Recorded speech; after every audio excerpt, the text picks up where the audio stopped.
जय भीम मित्रांनो, एक प्रश्न विचारतो. आज तुम्ही जे शिकत आहात, जे वाचत आहात, जे स्वप्न पाहत आहात, हे शक्य झालं कसं? याचे उत्तर आहे 1924 साली मुंबईत घेतलेल्या एका निर्णयात. त्या एका निर्णयाने हजारो विद्यार्थी वकील झाले, डॉक्टर झाले, IAS अधिकारी झाले आणि लाखो कुटुंबाच्या आयुष्यात शिक्षणाचा प्रकाश पोहोचला. पण ही क्रांती कोणत्याही तलवारीने झाली नाही, कोणत्याही हत्यारेने झाली नाही. ती झाली एका वहीने, एका पेनाने आणि एका संस्थेने. त्या संस्थेचं नाव होतं बहिष्कृत हितकारणी सभा. मित्रांनो, हा विचार अचानक आला नव्हता. त्यामागे बाबासाहेबांच्या स्वतःच्या जगलेला संघर्ष होता. इसवी सन 1999 साली जेव्हा बाबासाहेब फक्त 8 वर्षाचे होते, त्यांनी सातारा येथील शाळेत प्रवेश घेतला. पण त्या वर्गात त्यांना वर्गाबाहेर बसवलं जायचं, कारण ते अस्पृश्य होते. शिपाई त्यांच्या हातात पाणी ओतत नसे. म्हणजे पाणी प्यायचं असेल तर एखाद्या उच्चवर्णीयाची वाट पाहावी लागायची. विचार करा, आपल्याला तहान लागली तर आपण पाणी घेतो, पण त्या मुलाला स्वतः पाणी पिण्याचा अधिकार नव्हता. पुढे हेच भीमराव रामजी आंबेडकर 1913 साली बडोदा स्कॉलरशिप मिळवून अमेरिकेतील कोलंबिया युनिव्हर्सिटीमध्ये गेले. तिथे त्यांनी पाहिलं, विद्यार्थ्यांसाठी हॉस्टेल होते, लायब्ररी मोफत उपलब्ध होत्या, स्कॉलरशिप सिस्टम होती, माणसाला माणूस म्हणून वागवलं जात होतं. नंतर ते लंडन स्कूल ऑफ इकॉनॉमिक्स मध्ये गेले. तिथेही तीच व्यवस्था. आणि तेव्हा त्यांच्या मनात एक प्रश्न कायमचा घर करून बसला. जर इतर देशांमध्ये शिक्षणाचे समाज बदलतो, तर भारतातील वंचित समाजाचे शिक्षण पासून वंचित का? नंतर 20 जुलै 1924 मध्ये मुंबई इथे डॉक्टर बाबासाहेब आंबेडकरांनी बहिष्कृत हितकारणी सभेची स्थापना केली. या संस्थेचे अधिकृत उद्दिष्ट होते to promote the spread of education among the depressed classes, to advise and empower their economics condition. म्हणजे शिक्षणाचा प्रसार, आर्थिक उन्नती, तक्रारीचे प्रतिनिधित्व. मित्रांनो, लक्षात घ्या, बाबासाहेबांनी पहिल्या क्रमांकावर शिक्षण ठेवलं. आर्थिक प्रश्न नाही, राजकीय अधिकार नाही, त्यांनी सर्वात आधी शिक्षण ठेवलं. मित्रांनो, त्या काळातील परिस्थिती समजून घ्या. 1920-30च्या दशकात दलित विद्यार्थ्यांसोबत 3 मोठ्या अडचणी होत्या.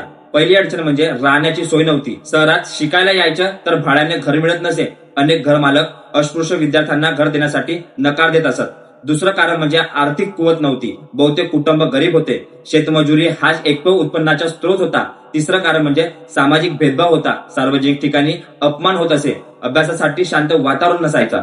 म्हणून बाबासाहेबांनी सांगितलं, फक्त शाळा उघडणं पुरेसे नाही. बहिष्कृत हितकारणी सभेने मुंबई आणि इतर ठिकाणी विद्यार्थी वसतिगृह सुरू केले. यामुळे ग्रामीण विद्यार्थ्यांना शहरात शिक्षण घेणं शक्य झालं. सुरक्षित, अपमानमुक्त वातावरण मिळालं. अभ्यासावर लक्ष केंद्रित करता आलं. बहिष्कृत हितकारणी सभेत केवळ वसतिगृह नाही, तर समग्र शिक्षणाची चळवळ उभी केली. पहिलं, बहिष्कृत भारत वृत्तपत्र. बाबासाहेबांनी बहिष्कृत भारत हे मराठी वृत्तपत्र सुरू केले. यातून समाजाला शिक्षण, अधिकार आणि जागृतीची माहिती मिळत असे. दुसरं, वाचनालय. विद्यार्थ्यांसाठी मोफत वाचनालय सुरू करण्यात आली. त्या काळात पुस्तके महाग होती. वाचनालयामुळे ज्ञान सर्वांपर्यंत पोहोचत होतं. तिसरं, स्कॉलरशिप आणि आर्थिक मदत. गरजू विद्यार्थ्यांना शिष्यवृत्ती मिळावी यासाठी प्रयत्न केले गेले. बहिष्कृत हितकारणी सभेच्या कार्याचे दूरगामी परिणाम झाले.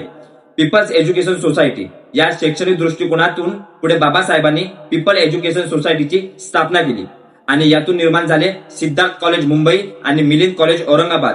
आणि घटनेत शिक्षणाचा अधिकार बाबासाहेबांनी स्वतः लिहिलेल्या भारतीय संविधानात अनुच्छेद 45 द्वारे मोफत व सक्तीच्या प्राथमिक शिक्षणाची तरतूद केली. तिसरं, रिझर्वेशन इन एज्युकेशन. SC/ST विद्यार्थ्यांसाठी शैक्षणिक आरक्षणाची मागणी केली. बाबासाहेबांनी राऊंड टेबल कॉन्फरन्स 1930-32 मध्ये आंतरराष्ट्रीय स्तरावर मांडली.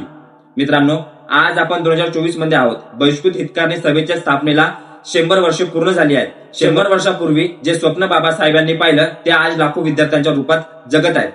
पण प्रश्न हा आहे, बाबासाहेबांनी आपल्यासाठी ही संधी निर्माण केली. आपण त्या संधीचं काय करतो? जर एखादा विद्यार्थी आज शिक्षण सोडत असेल, जर एखादी मुलगी आज शाळा बंद करत असेल, तर आपण त्यासाठी पुढे यायला हवं. कारण बाबासाहेबांचं स्वप्न होतं, फक्त काही जण नाही, तर संपूर्ण समाज शिकायला पाहिजे. मित्रांनो, बाबासाहेबांनी सांगितलं होतं, शिका, संघटित व्हा आणि संघर्ष करा. हे 3 शब्द घोषणा नाहीत. शिका म्हणजे ज्ञान मिळवा, स्वतःला सक्षम बनवा.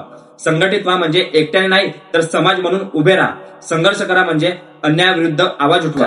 हा संदेश आजही तितका ताजा आहे. जर हा व्हिडिओ तुम्हाला उपयुक्त वाटला असेल तर लाईक करा, शेअर करा आणि सबस्क्राईब करायला विसरू नका. कारण बाबासाहेबांचा इतिहास जपणं हीच आमची खरी श्रद्धांजली आहे. जय भीम, जय